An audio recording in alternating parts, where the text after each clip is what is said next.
Welcome to the Isms and Schisms podcast, and this is episode number 8. If this is your first time here, welcome. If this is your second time here, welcome. If this is your third time here, willkommen. And if you've listened to all of them, I'll send you a special sticker and give you a high five. But finally, we have arrived at what you have all been waiting for, what you've desperately hoped would come along, the invention of the full stop. Yes, it is true. We are here at long last. I've heard the screams and cries of the crowds and have agreed to your demands. But it's not really the full stop we're interested in, but the man behind the full stop, who is a fascinating character, and this is going to be a fun one.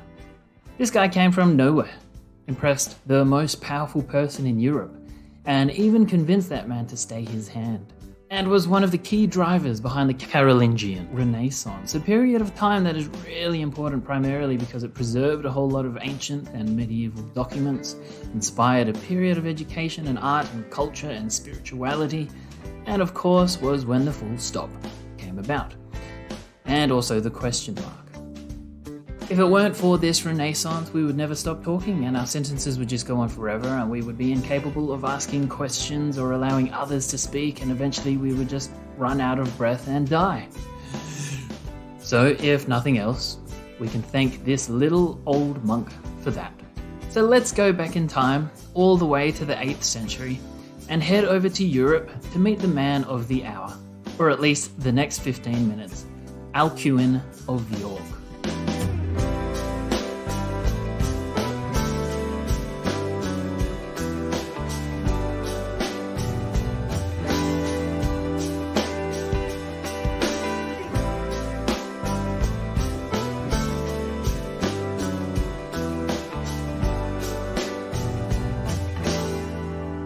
Before we start talking about this monk, though, let's just step back a little bit and first understand the context. So this is the 8th century, and the Carolingians were the family that ruled what is modern-day France, part of Germany, and northern Italy, called Francia. This land had been occupied for a long time, and the name was given to the people there by the Romans. But it was actually made up of many different tribes. Under the Merovingian, and then especially the Carolingian dynasty, this land united as one empire, and the relationship between the church and the state was extremely tight. A man named Charles inherited the throne in 771, supposedly tall, strong, and handsome, your typical warrior king, and he was given the title the Great. This is great. Which in Latin is Magnus. So he was Charles Magnus, which became Charlemagne. He was quite possibly the most powerful king in medieval Europe.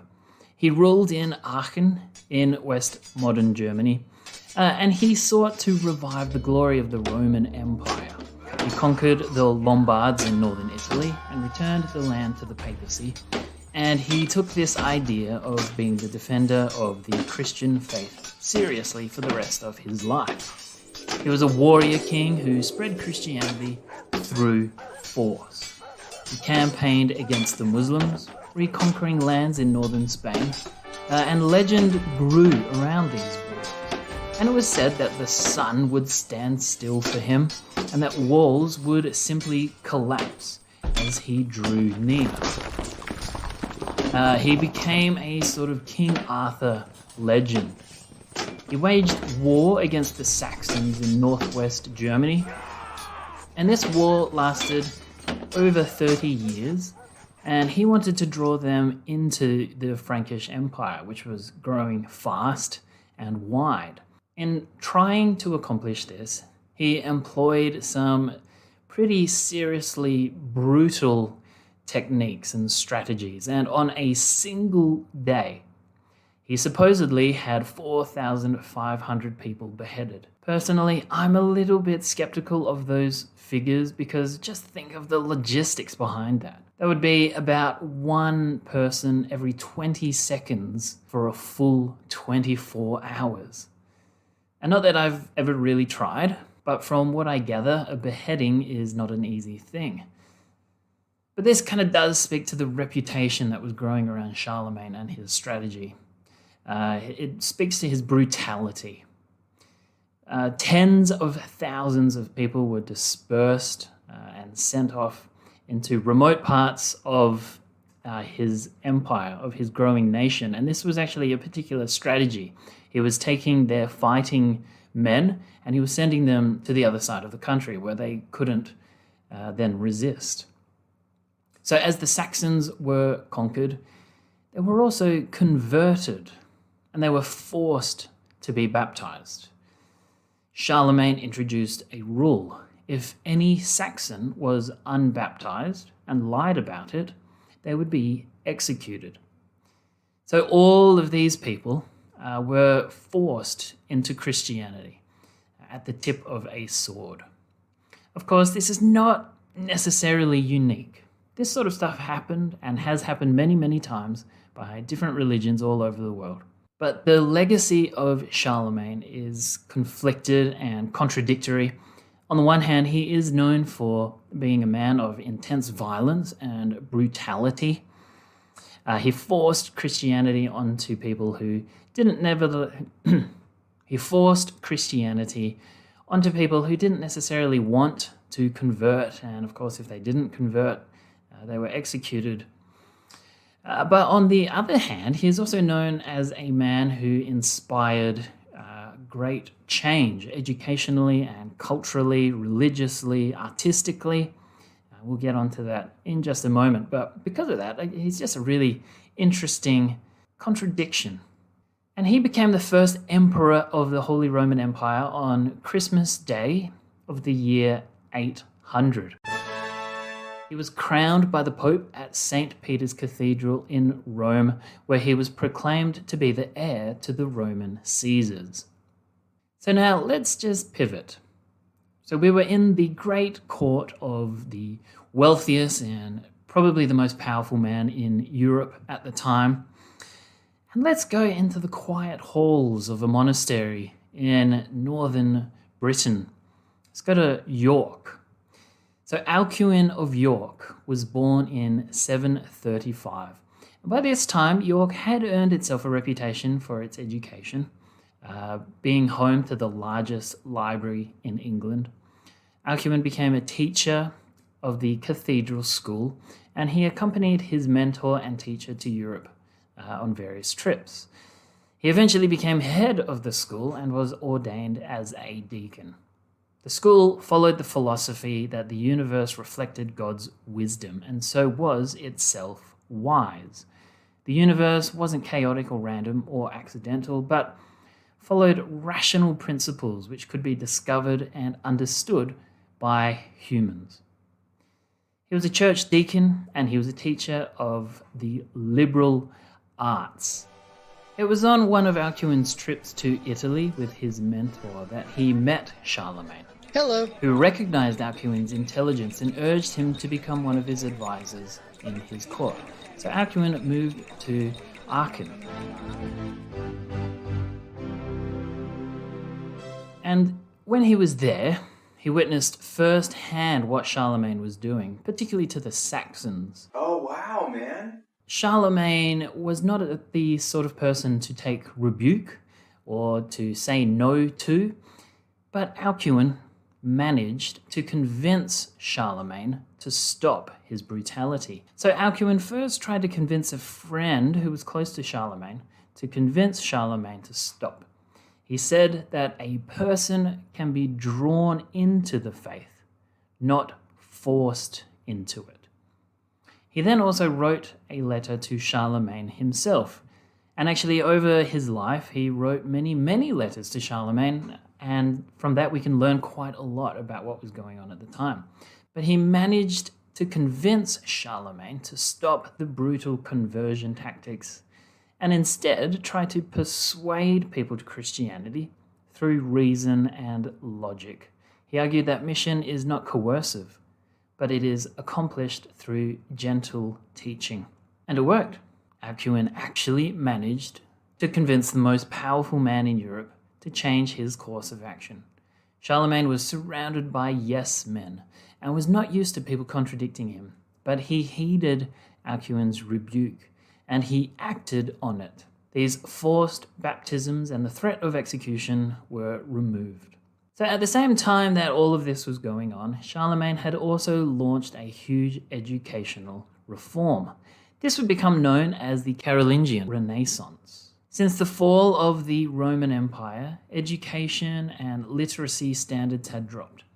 But the stability that Charlemagne brought enabled a revival of education. And you might be surprised to hear that in the middle of the Middle Ages, what some people call the Dark Ages, there was a Renaissance, which I think sometimes goes against the grain of what a lot of people think about the medieval times and about the Enlightenment and the coming Renaissance in the 13th and 14th centuries onwards. But actually, in Francia, which would become the Holy Roman Empire, there was actually this desire for renewal in education standards, in spirituality, in culture, in art, in architecture, and so on. And Alcuin was actually right at the head of it. He was a key leader in this Renaissance. He cut against the grain of what we often imagine was happening in the Middle Ages. It was not actually the Dark Ages. The term Dark Ages was given to this period of time later on in the 14th century when they were looking over this period of time and they realized that actually now we have come into the light. We have found enlightenment. This is the light ages, and everything beforehand since the Roman Empire were the dark ages. But there are so many problems with that, and historians these days don't really think in terms of the Dark Ages. They don't even really think in terms of the Middle Ages, because that kind of implies that nothing really happened. It was just sort of this period between the Roman Empire and the Renaissance and the Enlightenment when real things actually started happening. But Alcuin and this Renaissance actually shows that there was quite a lot happening, at least in Western Europe. In the East, and of course in Asia and other parts of the world, a lot of things were happening. So to call this big period the Dark Ages could potentially be a little bit racist even. But historically, it's just inaccurate. But Alcuin was a key leader in this Renaissance, and he established many, many different schools.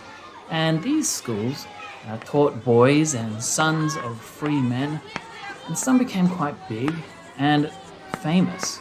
This educational reform was really, really significant at the time. In a letter to Charlemagne, Alcuin wrote, "Nothing is more essential to government, nothing more helpful in leading a moral life than the beauty of wisdom, the praise of learning, and the advantages of scholarship." And within this educational reform, girls were also included, and Alcuin actually had a personal interest in teaching girls. Astronomy became popular among the women. And it wasn't just for the elites, but many poorer children were also given education, and in some instances even outperformed the wealthy children. There were even times when the king himself, when Charlemagne himself would turn up to some schools and check on how the students were going, which, man, put yourself in the shoes of one of these little kids in one of these schools and seeing Charlemagne rock up and ask you, right, how's your poetry going? I would freak out. That's terrifying. But Alcuin, he took inspiration from Proverbs 9:1, which said that wisdom has built her house. She has set up its 7 pillars. And so he emphasized the 7 liberal arts: Latin, logic, rhetoric, arithmetic, geometry, music, and astronomy. Once these were mastered, students could move on to subjects like history, theology, philosophy, law, and medicine. And all of this learning was an act of devotion to God.